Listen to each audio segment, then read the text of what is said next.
Hello everyone, this is Defense Politics Asia, and this is the situation report, the summary for the day of 830 for the 2nd of June. Commander, do press the like button, subscribe.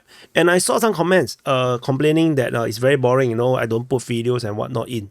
But the problem is if I put videos and whatnot into this video, it takes longer to do the video.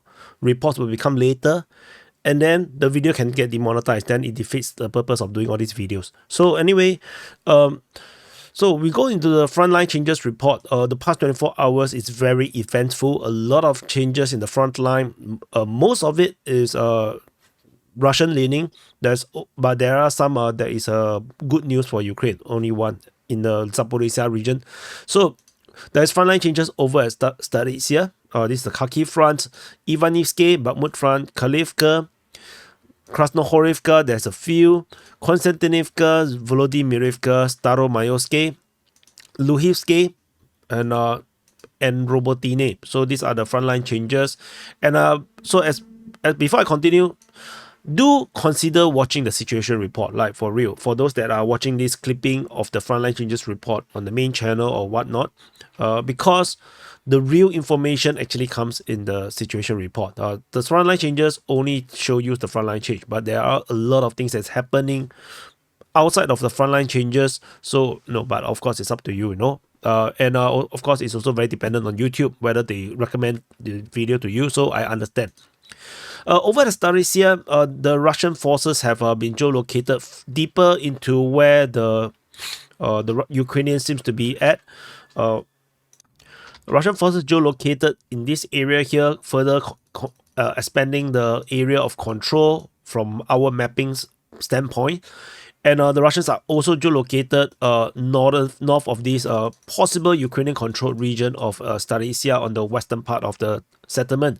So Russian forces are now pushing deeper into Zaporizhzhia from the east, and they are already have some presence over in the north of the western part of the settlement, which we probably will see some kind of a Russian attack.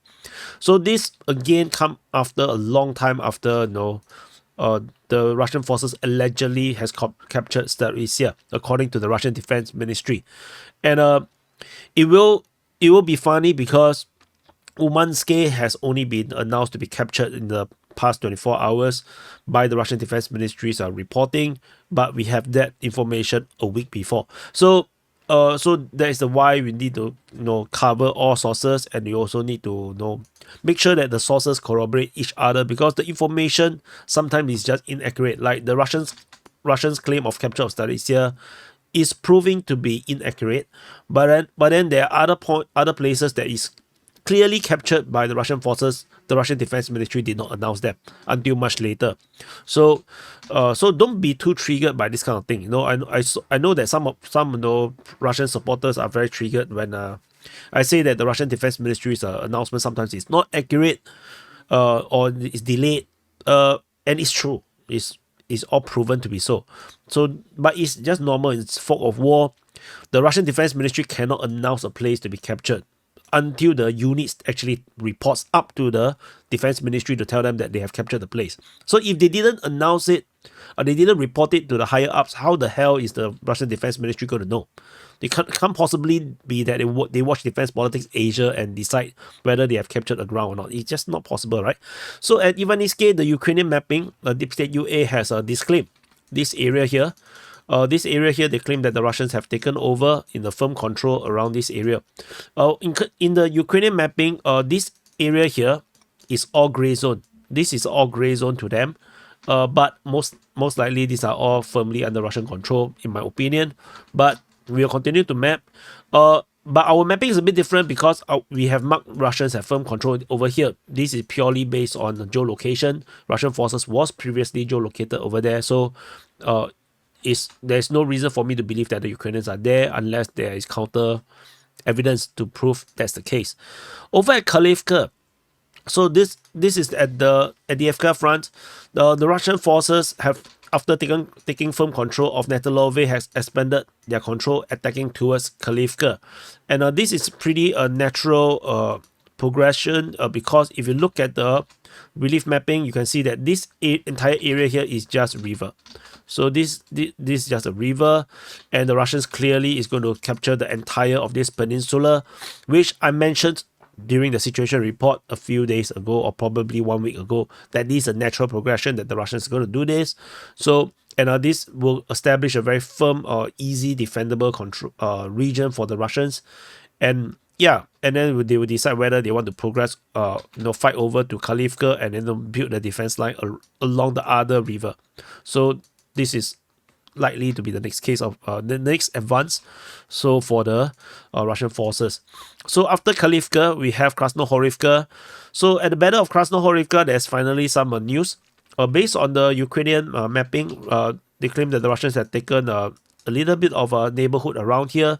Russian mapping have claimed that they have attacked further in the northeast, and they have expanded control around the rest of this central part of Krasnohorivka. So the Russians are attacking in various directions, as you can see, and mainly in this kind of a direction. So we will continue to monitor Krasnohorivka. The next frontline change is over at Volodymyrivka, further south. So over in the southern part, so Volodymyrivka, let's do this one first. As near Konstantinivka in the south of Paraskovievka, Russian forces have taken the entire tree line around here. And this is based on Russian claims. Russian forces have attacked in this area here and is now progressing down this ridge line. So this is somewhat of something like a little valley kind of thing. If I zoom in, it's not very much. You can't really even tell through the relief mapping. It's very vague. So basically the Russians are basically pushing down this tree line around here. So that's a frontline change around here. Further south, north of Volodymyrivka, Russian forces are geolocated and they are advancing in this direction north of Volodymyrivka.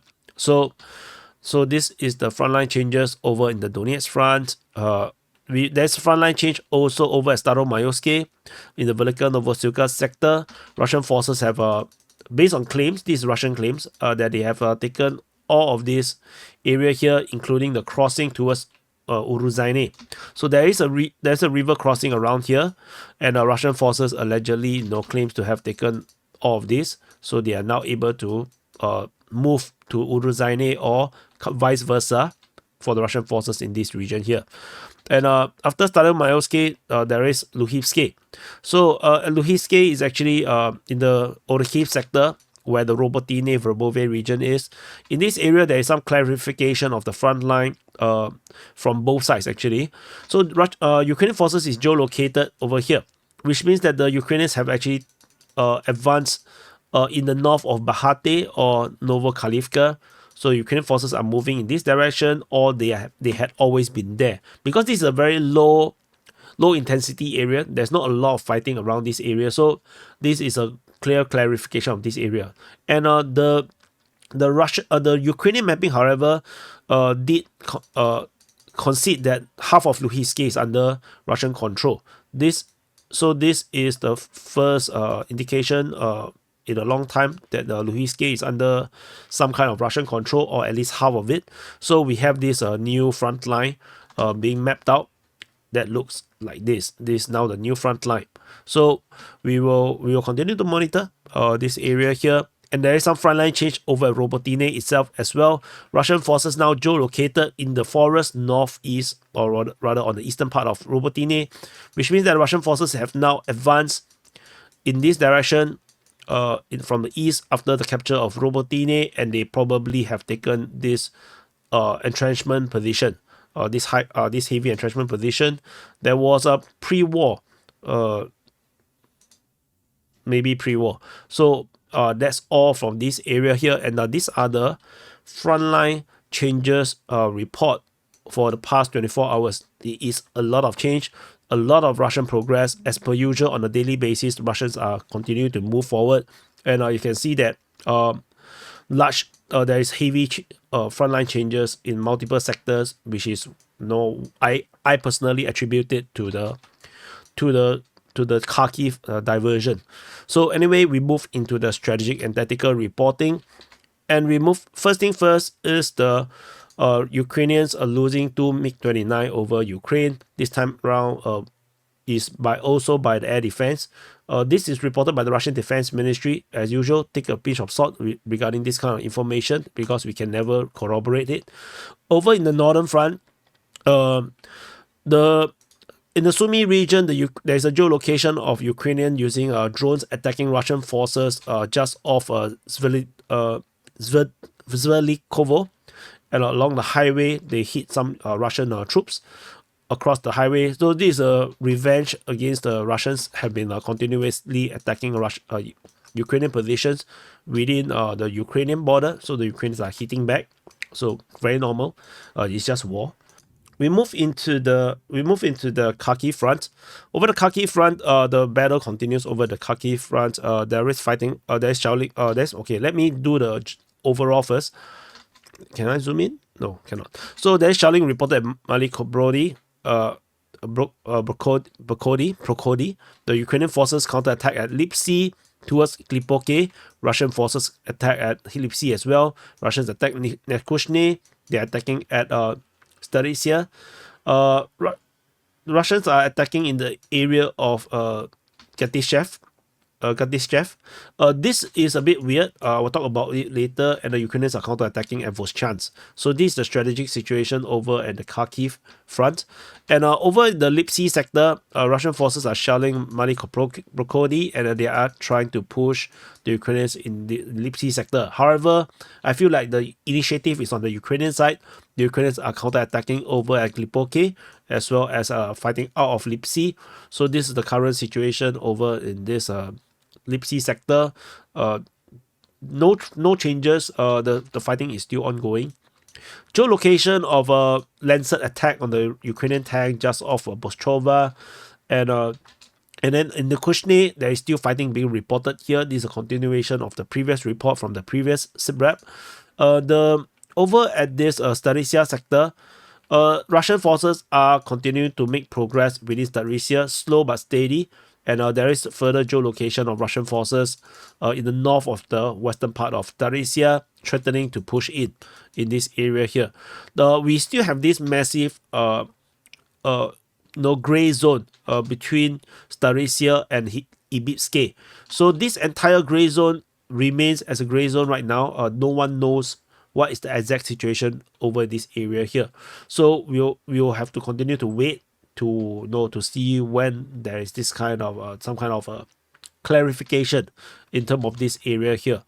Over in the Voschansk sector, there is an interesting report from the Russian Defense Ministry talking about fighting in the Gatishev region. And in Hatishev or Gatishev, this is already known to be captured by Russian forces. So the fact that there is fighting in this area might suggest that the Ukrainians have managed to cross the river somewhere, and they are probably attacking Hatishev, and the Russians are pushing back. Or the Russians are crossing the river and attacking south of Hatishev. That is also a possibility, but tentatively this is a gray zone, and the Ukrainians are still on the counter attack over the Voschansk region. So there is no more geolocation or updates rather, except for one, which is the Russian troops shelling Ukrainians over in the north of this destroyed or damaged bridge in the middle of Voschansk. So the battle for Voschansk continue. We shall continue to monitor. And I have no idea lately, the more I report, the more choke my nose become. So we shall see. We shall see what happens to this. We will continue to monitor my nose, and we will continue to keep a lookout for my nose. In the area of Shuhuiv, there is a Lancet strike on the Ukrainian ammunition dump.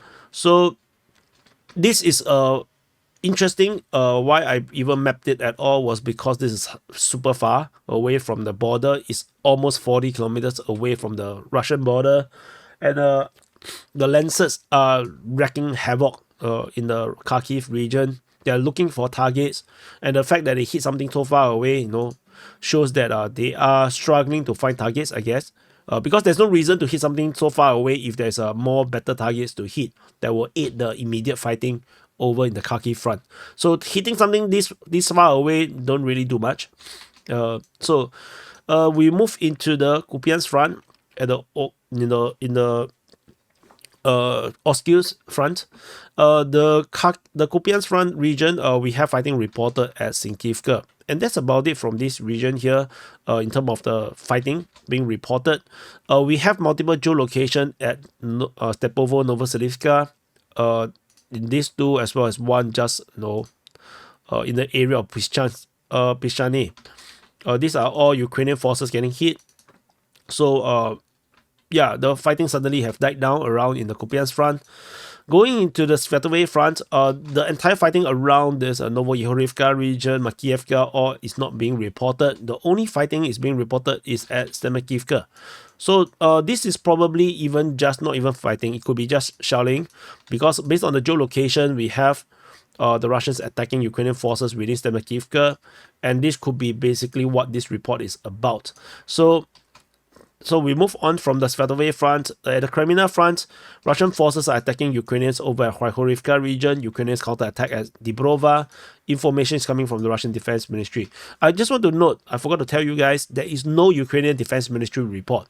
It looks like they just they just report sometimes when they want, sometimes they don't want. So it's a bit disappointing, because I was pretty excited that the new guy is putting out so many reports a day, so we have a lot of information. Then suddenly there's no more information at all. So maybe he got sacked.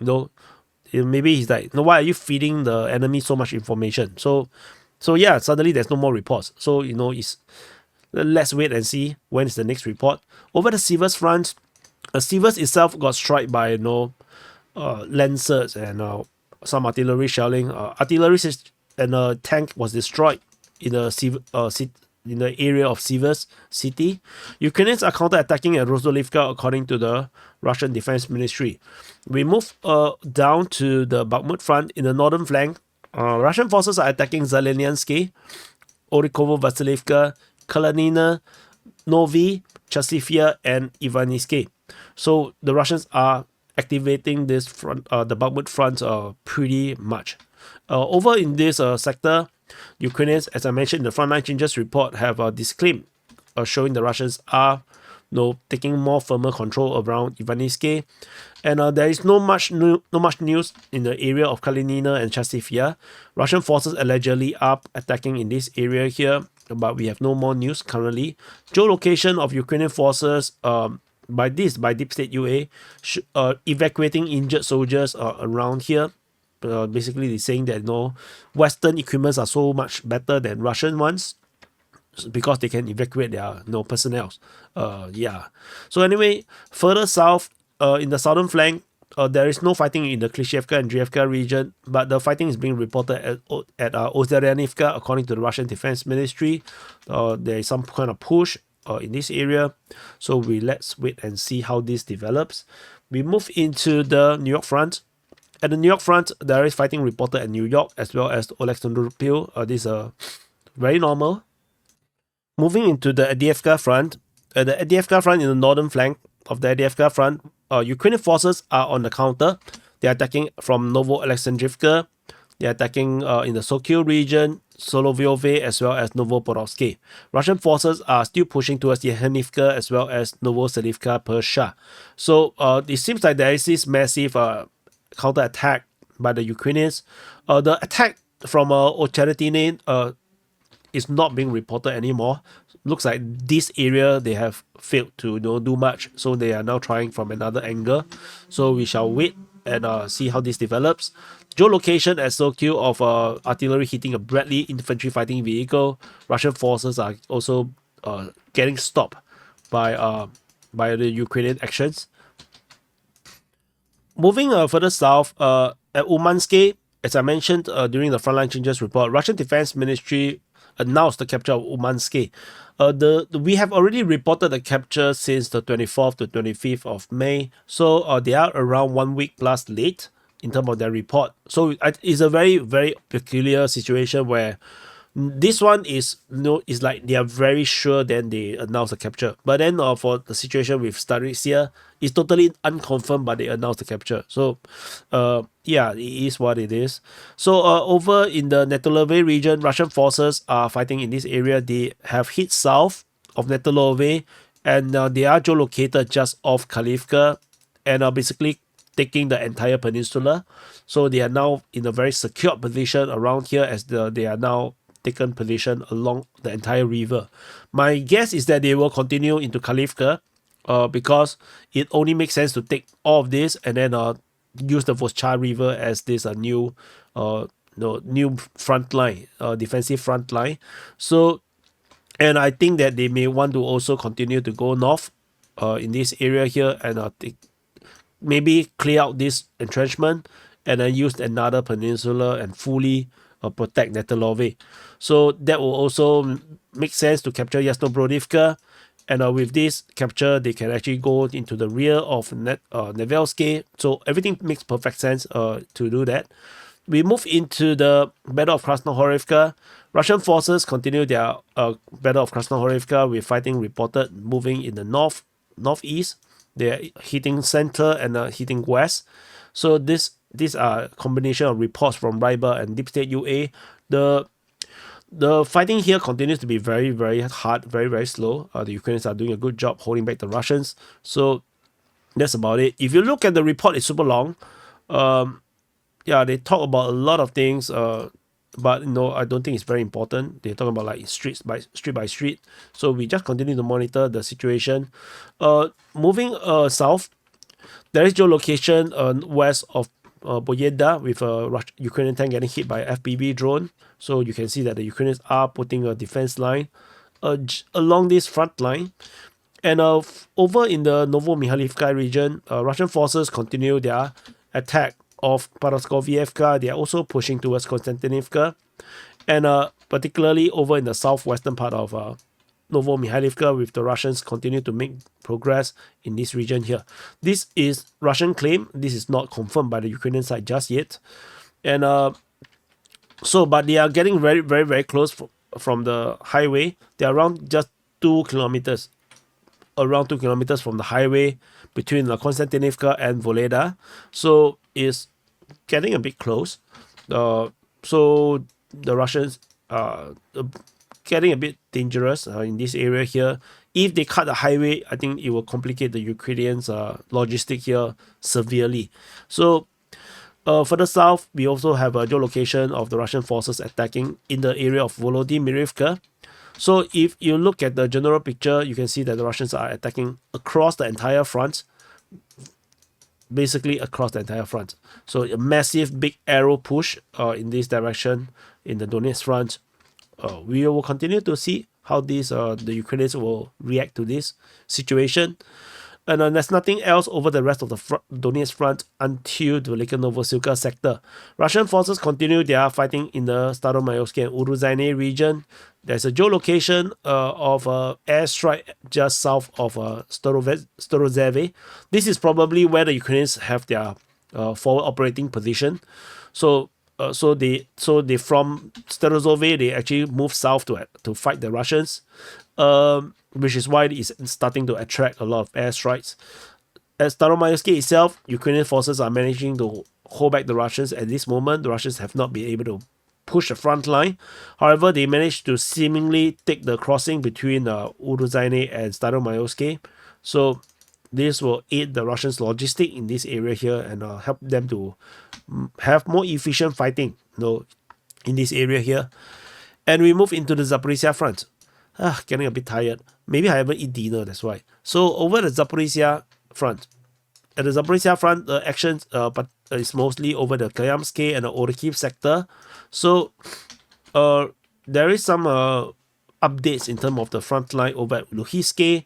It's not an indication of fighting per se, but it's more of the front line change, where the Russians and the Ukrainians have the front line seems to clear up a bit, which makes a bit more sense. And then we have let me mute my WhatsApp. So over the Orikhiv sector itself, Russian forces are fighting in the area of Novoporopska, and they are also fighting in the area of Robotine.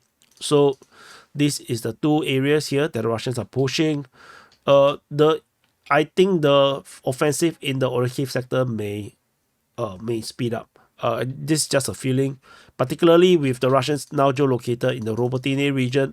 It feels like the Russians are very determined to flatten this area here. However, to take back all these areas is going to be a slow grind, and I think the Russians are very careful. The progress is super slow in this area here, but it's still moving.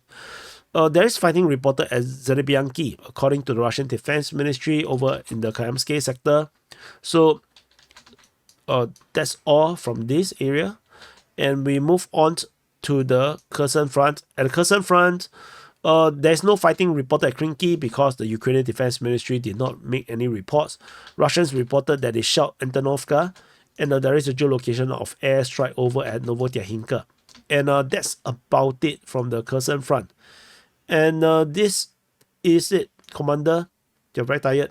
So, thank you, Commander. Press the like button, subscribe. This is the situation report for the day of 830 for the 2nd of June. Press the like button, subscribe. And yeah, I'm struggling to put out video contents, reports, because lately I'm very low energy. But there's so much I want to talk about. So let's see how this progress. I'll try to do more. And also because the situation report is so long, sometimes it's very dry, I try to clip it out. But yeah, I also not sure how much clipping I should be doing. So yeah, there's a lot of very difficult decisions for me to make. So anyway, I will try my best. I'll see you guys in the next update.